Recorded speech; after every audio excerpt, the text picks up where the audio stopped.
Bueno, mucho gusto. Yo soy la doctora Arisaí Torres, soy médico cirujano general egresado de la Universidad de Anáhuac de aquí de Cancún y hoy les voy a hablar sobre trabajo de parto. Más que nada, el trabajo de parto pues es hablarles sobre sus mecanismos y la importancia que tiene este. Como definición, pues se refiere al inicio de contracciones regulares hasta que se expulsa la placenta, es decir, desde un trabajo de parto real hasta el alumbramiento. Normalmente la presentación fetal suele ser 96.8% cefálico, que es lo que permite que tengamos un parto tóxico, y un pélvico en 2.7%. No es raro que existan las presentaciones pélvicas hipodálicas, de hecho, pues son comunes y tienen su propio mecanismo de trabajo de parto y más que mecanismo, la forma de atenderse, pero pues esa es otra historia. La posición fetal se refiere a de qué lado tenemos el dorso del bebé, si derecho o izquierdo. Normalmente esto nos ayuda a saber dónde vamos a auscultar la frecuencia cardíaca fetal con un Doppler, por ejemplo, y que, bueno, esto lo podemos saber con las maniobras de Leopold. La actitud se refiere a la relación que existe el bebé. Normalmente todos los bebés pues están en flexión, que es la flexión, lo que conocemos como posición fetal, ¿no? Que nos hacemos bolita.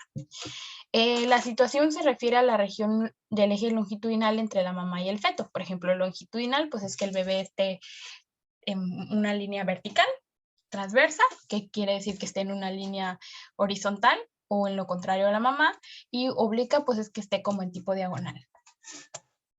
¿Cuáles son las características del trabajo de parto? Existe la diferencia entre el trabajo de parto real y el trabajo de parto falso. Normalmente a las mujeres embarazadas les cuesta diferenciarlo, sobre todo cuando no han tenido una experiencia previa a un trabajo de parto. Normalmente las contracciones uterinas son dolorosas y se deben de acompañar de alguna de las siguientes. Ruptura de membranas, que una ruptura de membranas es cuando sale líquido abundante, que es el líquido amniótico, que es de características blancas, no huele, no tiene mal aroma, no debería tener color. Cuando hay color, pues sabemos que es meconio u otras cosas, que ya eso es otro tema. Y cuando existe ruptura de membranas y con una mujer en trabajo de parto o sin trabajo de parto, esto es un criterio de ingreso al hospital, porque si no se atiende en un tiempo determinado, la mujer corre riesgo de sufrir coriamnionitis y cuando existe una infección, el riesgo de muerte materna y fetal es muy grande. La expulsión de tapón mucoso es este moco como color café marrón, que es lo primero que sale cuando inicia el trabajo de parto. Esto normalmente se forma a lo largo del embarazo y no es raro que se expulse pues de forma casual, por decirlo de una manera. Cuando sucede la expulsión del tapón mucoso, no es un criterio de ingreso, simplemente, bueno, hay que estar alerta y darle datos a la mamá de cuándo es un trabajo de parto. Un borramiento completo del cuello uterino obviamente es un criterio de ingreso. ¿Y por qué? Porque ya nos está hablando de una fase avanzada del trabajo de parto. ¿Cómo distinguimos un trabajo de parto verdadero de uno falso? Uno verdadero tiene contracciones regulares y esto es lo más importante. Normalmente si tenemos a una paciente embarazada que te dice es que me duele la espalda y tengo dolor aquí, pero tú la ves relajada, si es su primer parto, y tú le sientes las contracciones, que es esta sensación de que la pancita se pone dura, colocas tu mano y se pone dura una vez y empiezas tu cronómetro. Ok, se puso una horita. Y en 10 minutos solo tuvo una contracción y el dolor no avanza, el dolor es así. Esas no son contracciones de parto verdadero, estas son las de Braxton Hicks. Las contracciones de Braxton Hicks sirven para que el bebé tome la posición cefálica para que pueda salir por el canal de parto. Para eso sirven esas contracciones. Son irregulares, tardan mucho entre una y otra, casi no suben de intensidad tanto en dolor como en la fuerza de la contracción y no existe dilatación. En cambio, y esto es muy importante que se lo aprendan, las contracciones regulares son cada 3 minutos en una hora o de 3 a 5 contracciones en 10 minutos, que vendría siendo lo mismo. En 10 minutos, pues pueden haber 3 contracciones cada 3 minutos. Entonces, estas se deben medir y hay que tener siempre presente un cronómetro. Cuando lleven control prenatal es importante a las mujeres en el último trimestre que les enseñen esto, porque así ellas se pueden dar cuenta de que algo esté sucediendo. Entre cada contracción hay un intervalo más corto de tiempo, o sea, se van acortando, eran cada 3 minutos, ahora son cada 2 y así. Aumenta la intensidad, con esto aumenta el dolor. las molestias en el dorso y el abdomen, que te lo refieren como un cólico, y el cuello uterino se dilata. El mecanismo de trabajo de parto lo vamos a ver en todas sus fases, pero consiste en cambios de posiciones en la presentación del feto, ¿ok? El mecanismo del trabajo de parto tiene mucho que ver con las posiciones que va adoptando el feto a lo largo de todo el proceso y requieren para su traslado dentro del conducto pélvico. Como personal de salud, que debemos vigilar signos vitales, frecuencia cardíaca fetal, calcular edad gestacional, porque si fuera un prematuro o algo así hay que dar aviso, e indagar sobre control prenatal. En una exploración vaginal, pues sería el tacto, y para percibir si las membranas están íntegras, la dilatación, el borramiento del cuello. Esto tanto lo hacen como médicos como enfermeras. Cuando ustedes estén laborando se van a dar cuenta que el detectar anomalías no solo es del médico, también es importante en el personal de enfermería porque muchas veces hay cosas que pueden pasar desapercibidas. Un mecanismo. El mecanismo rota de todos estos pasos hasta la expulsión. El alumbramiento como tal no es parte del mecanismo de trabajo de parto porque ya no es un movimiento que el bebé hace, sin en cambio marca el fin del trabajo de parto. Por eso lo esquematicé de esta manera. Es muy importante que se aprendan el orden de cómo van y aunque en la presentación vean que algunas van a estar combinadas, no quiere decir que vayan juntas, van por separado, pero a veces para una mejor explicación del mecanismo se ponen de esa forma. El primero, el número 1, es el encajamiento. ¿Qué es el encajamiento? Que literalmente el diámetro de la cabeza del bebé cae dentro de la abertura superior de la pelvis. Es decir, se impacta en la abertura de la pelvis. Como si tuviéramos una pelota que queremos hacer pasar por un orificio y se tiene que encajar, tiene que caber bien ahí, tiene que acomodarse, porque a partir de ahí se va a empezar a mover para empezar a salir. Normalmente en la imagen número 2, en la primera imagen tenemos una cabeza de un bebé flotando. No está encajado, está dentro del útero, el bebé está súper relax. Y en la imagen número 2 vemos cómo ya la cabeza del bebé se mete en la abertura superior de la pelvis y cabe perfecto. La cabeza cabe ahí y ahí está. Un descenso es cuando la cabecita del bebé se mueve hacia abajo para avanzar a través del canal de parto. Y esto es diferente en pacientes nulíparas y multíparas. Una nulípara es quien nunca ha tenido hijos o un trabajo de parto. Por ejemplo, tuvo un aborto, pero nunca ha tenido un parto, tuvo una cesárea, pero este va a ser su primer parto. Y se inicia antes del inicio de trabajo de parto. Es decir, como ellas tienen las contracciones uterinas mucho después, el encajamiento surge primero para empezar a avanzar y poder iniciar todo el mecanismo de trabajo de parto. En cambio, en las multíparas, el descenso inicia con el encajamiento y por eso es que el trabajo de parto en quienes ya han tenido más hijos es más rápido. El cuerpo, por decirlo de una forma, tiene esta memoria y sabe qué es lo que sigue en el trabajo de parto. Una flexión es una reacción a la resistencia, es decir, iba hacia abajo y de repente se levanta para avanzar, porque obviamente la abertura de la pelvis pues no está en línea recta horizontal, sino que está hacia abajo y el bebé tiene que subir para salir por la vagina. Luego, aquí es rotación interna y como podemos ver en la imagen número 3, desciende rotación interna. ¿Qué quiere decir? Que la cabeza del bebé va a girar. En este el bebé está mirando hacia un lado y de repente ves que va mirando hacia el fondo. El bebé se acomoda para poder salir a través de la vagina. Entonces desciende, se flexiona y cuando se flexiona la cabeza del bebé se gira para poder pasar mejor. Como tal, la definición de una rotación interna es que el occipucio, que es la parte superior de la cabeza del bebé, esto que estoy señalando, se va a la sínfisis del pubis, en esta zona. Luego tenemos la extensión, que la extensión más que nada que el bebé haga el movimiento hacia arriba para poder salir. Cuando el bebé hace este movimiento para poder salir a través del trabajo de parto, si se dan cuenta, en esta imagen se encajó, se flexionó y va haciendo como que un movimiento hacia arriba, que es la flexión, ya se rotó, ya está viendo hacia abajo, aquí está subiendo y en esta hace la extensión, que es mover su cuello hasta arriba. Cuando el bebé hace esto para pasar por aquí, se impacta en el perineo. Existen maniobras para proteger el periné, pero aún así, en pacientes que son nulíparas o que nunca han tenido un trabajo de parto previo, él suele ser estrecho. Y cuando es estrecho y el bebé se impacta, puede causar desgarros vaginales o cervicales muy graves, que de estos pueden desencadenar una hemorragia muy importante que puede terminar en la vida de la paciente. Es por eso que muchas veces se recurre a hacer la episiorrafia. Actualmente, por norma oficial mexicana, está prohibida la episiorrafia a todas las pacientes. ¿Qué quiere decir? Que, por ejemplo, se acostumbraba a que toda mujer que llegara a trabajo de parto se le hacía episorrafia, se le ponía sonda vesical, se le hacía enemas para drenar todo el excremento que tuvieran, se les depilaba el área genital. ¿Por qué?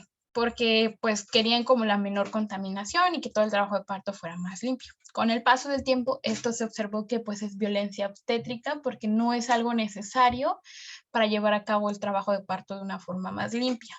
Entonces ahora, no sé si ubiquen el trabajo de parto humanizado, pero el trabajo de parto humanizado, pues te pide de un acompañante, ya no tienes que hacer todas estas maniobras, si la mujer necesita ir al baño, pues deberías dejarla bajar de su cama e ir caminando, y ya no tienes por qué hacerle un enema, ya no tienes por qué rasurarla. Sin embargo, van a ver que en los hospitales se practica otra cosa. ¿Por qué? Porque aunque el trabajo de parto humanizado te pide eso, a veces en hospitales, por ejemplo, tienes a la madre en ayuno, porque si algo se complica y la tienes que pasar a una cesárea de urgencia, pues requiere tener cierto tiempo de ayuno. Aunque en el parto humanizado te digan, dale agua, le puedes dar poquito de comer para que la mujer no pierda energías. Entonces, hay sitios en México donde sí se lleva a cabo el trabajo de parto 100% humanizado, pero aún no tiene todos los estándares para llevarse a cabo en todos los estados del país. Entonces, no puede causar cierta confusión, pero van a ver que algunas cosas ya son muy diferentes. Entonces, la episorrafia con la cabeza flexionada, cortamos en el periné, normalmente suele ser en diagonal derecha y se prefiere de esta forma porque antes cuando se hacía de forma recta hacia el periné, causaba más desgarros del periné o se podían lastimar los músculos y al hacer la unión ya no quedaba de la misma forma. Entonces se prefiere la forma diagonal. Entonces, con la cabeza así flexionada del bebé, se extiende el piso pélvico, que es esta zona, se desliza una tijera, se hace un corte y así el bebé puede pasar más fácilmente. Si una mujer tiene un canal de parto amplio y no se necesita, pues adelante. Probablemente se haga un desgarro de primer grado que no requiera mayor manejo. Pero si vemos que a lo mejor es una persona muy joven o su canal de parto es muy angosto, pues será indicativo realizarlo. Esto se tiene que valorar ya cuando uno esté en el área de expulsión, en el trabajo de parto. No es algo que se haga de rutina o previamente. La rotación externa. Una vez que ya salió la cabecita del bebé, se dan cuenta que iba mirando hacia abajo, sale y gira. Normalmente, o en la mayoría de los casos, gira hacia el lado derecho. No importa de qué lado gire, ustedes no interfieren con esto. El bebé sale y solito hace el movimiento. Entonces, ¿qué es una rotación externa? Pues se restituye a la posición que traía antes de iniciar todo el mecanismo. Se gira para poder salir y se restituye. Vuelve a su posición original cuando ya salió la cabeza. Cuando atienden un trabajo de parto, una vez que ha salido la cabeza, toman entre sus manos el cuello y apoyan a dirigir la salida del bebé hacia arriba para colocarlo sobre el abdomen materno. No jalan al bebé, no hacen más movimiento. Todo el mecanismo de trabajo de parto se hace por sí solo ayudan a que el bebé no salga disparado con mucha fuerza para que no se vaya a caer. Entonces se restituye el bebé, ustedes lo toman entre sus manos, lo suben y lo ponen en el abdomen. La expulsión. Como tal, la expulsión es cuando se ha salido el primer hombro o el hombro superior o el hombro anterior. Cuando sale el primer hombro del bebé en un trabajo de parto, en ese momento se aplican los 20 unidades de oxitocina intramuscular. Es en este momento, no es antes, no es después, es en este momento. ¿Por qué? Porque cuando ha salido o se ha expulsado el hombro anterior, el resto del cuerpo sale de forma más rápida. Acuérdense que lo más grande en un bebé es su cabeza, entonces si ya se ha liberado la cabeza y el hombro anterior, el resto del cuerpo debe ser más chico y debe salir con mucha mayor facilidad. Entonces, acuérdense, y esto podría ser pregunta de examen, ¿en qué momento se aplican 20 unidades de oxitocina intramuscular? En el momento de la expulsión con la salida del hombro anterior o superior. Ya se distiende el periné por debajo con la presencia del hombro posterior y sale. Y ya con esto suben al bebé. En el trabajo de parto humanizado se nos dice que inmediatamente se le debe dar pecho materno, que la mamá lo conozca, que la mamá le hable. Se tiene que valorar mucho, uno, si el bebé llora, el bebé respira y el bebé tiene buena coloración. Si el bebé cumple con esos 3 requisitos, se puede poner en el abdomen de la mamá, se le da la reanimación ahí, se aspiran secreciones, siempre recuerden, primero narinas, luego boca, se coloca sobre la madre, se le da reanimación y ya luego pasan a hacer toda la reanimación del bebé. Pero si el bebé viene con alguna complicación, tinte meconial, algo que requiera una valoración, el bebé se sube, se reanima, se le aspira y enseguida se lleva. Aquí viene la parte del alumbramiento, es el que vamos a hablar más adelante. Ya después de que han sacado al bebé, tienen que esperar a que salga la placenta. Ojo, esperar. Ustedes no sacan placenta, la placenta no se jala, la placenta no se le pinza, la placenta se espera a que salga. Tienen aproximadamente 30 minutos para esperar a que la placenta se expulse por sí sola. Ustedes solo tienen que dirigir. Van a tomar su pinza, la van a tener recta, sin jalar, sin poner fuerza, para dirigirlo. Y solito con las contracciones uterinas la placenta va a ir saliendo. Existen 2 tipos de alumbramiento, los más comunes. El primero, el tipo Schultz, que se refiere a que sale la cara fetal y luego sangrado. La cara fetal es hacia donde está el cordón umbilical y la cara materna es lo posterior. En esta presentación, ustedes están dirigiendo la placenta y primero sale todo el cordón hasta donde está unido con la placenta y luego de que sale, ya viene el sangrado. En el tipo Duncan, ustedes están haciendo el mismo mecanismo, pero primero sale la cara materna, es decir, primero sangra, sale placenta y por último la unión donde venía. Esto no tiene gran relevancia, pero sí es muy importante que lo conozcan. No, la más común es el primer tipo.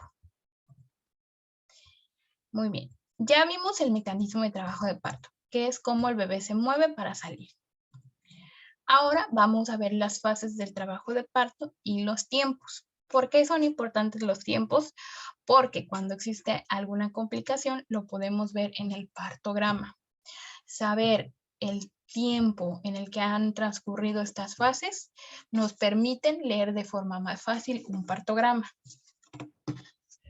Bueno, la primera fase, que es la fase latente del trabajo de parto, son las contracciones regulares que ya habíamos dicho, hasta que suceden entre 3 y 5 centímetros de la dilatación del cuello uterino. Si no se han roto membranas, hasta ese momento se ingresan. Es decir, si tu paciente, tienes una paciente que es su primer bebé, que ha estado en trabajo de parto ya muchas horas, y la palpa si tiene 4 centímetros de dilatación en el tacto, el borramiento va a un 50%, pero tiene membranas íntegras, la ingresa. Si en cambio han tenido el trabajo de parto y antes de que sucediera la dilatación hubo ruptura de membranas, se ingresa. Acuérdense que eso ya lo habíamos visto en diapositivas anteriores. ¿Cuánto tiempo tarda? En una paciente que nunca ha tenido hijos, puede tardar hasta 20 horas y se considera un trabajo de parto normal. Si se dan cuenta, es casi un día. Y en una multi, para quien ya ha tenido hijos, aquí dice hasta 14 horas, pero puede ser mucho menos. Entonces, aquí está el cuello del útero dilatado a 5 centímetros. El profesor Arturo les va a dejar una tarea por ahí para que ustedes aprendan a ver la dilatación que tiene un cuello y les va a mandar fotos de ese trabajo para que lo hagan y se lo entreguen. ¿Por qué? Porque muchas veces pues, se pueden ustedes no contar médico o el médico no ha entrado de turno y ustedes están solas con una paciente y la pueden palpar o trabajan en un centro de salud, incluso aquí en la ciudad, y llega una embarazada que te dice tengo contracciones, pero no sé si debo ir al hospital, le hacen un tacto y si ya es el tiempo suficiente, la refieren. Entonces sí es muy importante que ustedes sepan realizar un tacto. Luego, cuando termina la fase latente, entramos directamente al trabajo de parto en fase activa. La fase de parto activa es la que más duele, la que más molesta, la que más cambios tiene. Pero es muy importante que sepan reconocer los tiempos. Acuérdense que, bueno, ya cumplimos los 3-5 centímetros de dilatación y tenemos contracciones uterinas regulares. ¿Cuánto tiempo tarda en dilatar hasta llegar a 10 centímetros? Normalmente en nulíparas es de 1.2 centímetros por hora y en multíparas 1.0 centímetros hora. Es decir, si nos faltan 5 centímetros, en nulíparas pueden ser 5 horas y en multíparas 3. E incluso puede ser mucho más rápido. ¿Cuándo se ha detenido una dilatación? Cuando en 2 horas no observamos cambios en el cuello uterino o cuando no ha descendido el bebé en 1 hora. Esta es una indicación de cesárea para evitar el sufrimiento fetal agudo. Por eso es importante que se sepan los tiempos para saber leer un partograma. Si tu médico te dice a las 6 de la tarde que tiene 7 centímetros de dilatación, en 1 hora te dice que en 8 y en otra hora te dice que en 9, va bien. Pero si a las 6 te dijo que tiene 7 centímetros y a las 8 de la noche te dice que siguen 6 centímetros, ese trabajo de parto no avanzó y hay que entrar a cesárea para evitar el sufrimiento fetal agudo. La segunda fase del trabajo de parto se define cuando se completa la dilatación de los 10 centímetros del cuello uterino, se ha borrado, y termina con el nacimiento del feto, ¿ok? Es decir, cuando ha salido el bebé, cuando ha salido el primer óvulo. En este momento del trabajo de la segunda fase del trabajo de parto, pues suceden todos estos mecanismos que ya vimos.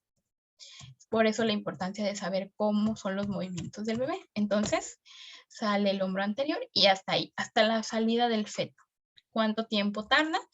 En primigestas puede ser hasta 50 minutos y en quienes ya han tenido hijos antes, multíparas, hasta 20 minutos e incluso mucho más rápido. La tercera fase del trabajo de parto es después de la expulsión del bebé, que fue el nacimiento, hasta el alumbramiento. Todo termina con el alumbramiento. Se realiza asepsia, se colocan campos estériles, sale, está encajado el bebé, empieza a salir, se hace la episiorrafia, sale la cabeza del bebé, sale el primer hombro, colocamos 20 unidades de oxitocina, se toma la cabeza del bebé entre las manos, se dirige el trabajo de parto, sale el bebé, como lo podemos observar en esta primera imagen, y a este bebé lo podemos colocar sobre el abdomen materno. Aquí sale el bebé, lo tomamos. Se pinza el cordón. Muy importante el tiempo del pinzamiento de cordón por el bienestar del bebé. ¿Qué quiere decir? Una vez que sale la placenta, debemos dirigir al bebé hacia arriba, nunca al bebé hacia abajo. ¿Por qué? Tenemos sangre materna, sangre placentaria y sangre fetal. Si al bebé lo bajamos toda la sangre de la placenta por simple gravedad, se va a transferir al bebé y podemos tener enfermedades en el recién nacido acerca de ellas, como la poliglobulia, que puede terminar en viscosidad sanguínea, y esto llevarnos a que el bebé tenga una ictericia grave desde recién nacido. Y acuérdense que la ictericia puede tener graves consecuencias en el bebé, entonces siempre el bebé va hacia arriba para evitar la transfusión placentaria fetal, ¿ok? El bebé va hacia arriba, se coloca. Se ha demostrado que esperar 1 minuto a cortar la placenta y a pinzarla, le transfiere al bebé la sangre suficiente para disminuir el riesgo de hasta un 50% de deficiencias de hierro. ¿Qué quiere decir? Que se ha demostrado que cuando, en palabras, el bebé se coloca y se espera 1 minuto o hasta que la placenta deje de latir, transfiere suficiente sangre y hierro para que el bebé no sufra deficiencias. Entonces, ¿cuánta sangre se transfiere en ese minuto? Normalmente 80 mililitros. 80 mililitros es normal, es lo esperado, pero no más, por estas cosas que ya les hablé de las probables complicaciones. Entonces subimos al bebé, esperamos 1 minuto o a que el cordón deje de latir, pinzamos y cortamos. Una vez que cortamos, el bebé pasa a pediatría, al médico o a la enfermera que lo va a reanimar y empezamos con la placenta, con el alumbramiento. La placenta puedes tomarla con tus manos, de preferencia con una pinza. ¿Por qué colocamos la mano sobre el sínfisis del pubis? Porque el útero está en anteroversión. Si nosotros no colocamos nuestra mano, el útero se puede invertir y te lo puedes traer con la placenta. No tú, también la propia fuerza con la que está siendo expulsada la placenta, y esto puede terminar en hemorragias maternas muy graves. Entonces se coloca la mano para que el útero no se venga y solo salga la placenta. Es dirigido, es tomar la placenta y que poco a poco vaya viniendo. Un alumbramiento debe durar menos de 60 minutos, lo ideal sería que 30, y si en 30 minutos la placenta no ha salido, tienen que llamar enseguida a un médico porque pueden haber complicaciones como una placenta acreta u otras patologías. Normalmente el acretismo placentario es lo primero que sospechas cuando la placenta no ha salido en el tiempo que debe. En este momento la madre ya no puja, debemos hablar con la mamá, tranquilizarla, que deje de pujar. Hay dolor, hay molestia, sí, pero ya no hay por qué pujar. Sale placenta, se revisa que esté completa, porque una de las probables causas de hemorragia materna es que queden restos placentarios dentro del útero. Entonces se debe revisar que la placenta esté completa, con sus cotiledones, con su cordón umbilical completo, se desecha y procedemos a una revisión de cavidad. Esta puede ser manual, puede ser con pinza de anillos y gasas, como ustedes gusten, pero revisar que no quedó ningún tejido. Y número 2, visualizar probables desgarros de pared vaginal, de cervix, porque pueden igual terminar en hemorragia materna. Entonces realizamos la revisión de cavidad, si hubiera algo que suturar, que arreglar, se hace. Si ya no hubo de estos, pues bueno, se procede a realizar la episiografía, que es corregir la episiotomía que hicimos antes. Entonces, ya, buscamos los restos placentarios, no hay laceraciones, no hay ningún tipo de lesión, se repara la episografía y termina el trabajo de parto con esto. Todo esto, por si buscan leerlo con más detalle, está en el libro de Williams de Obstetricia, es una biblia, es una joya ese libro, y ahí pueden leerlo. Si tienen dudas o si tienen preguntas, pueden decirle al profesor Arturo o decirme a mí al mismo tiempo y voy a estar pendiente, chicos. Fue un gusto para mí compartirles esta clase. Para mí los temas de ginecología son mi pasión, entonces cuando quieran igual les podemos dar otra clase. Hasta luego.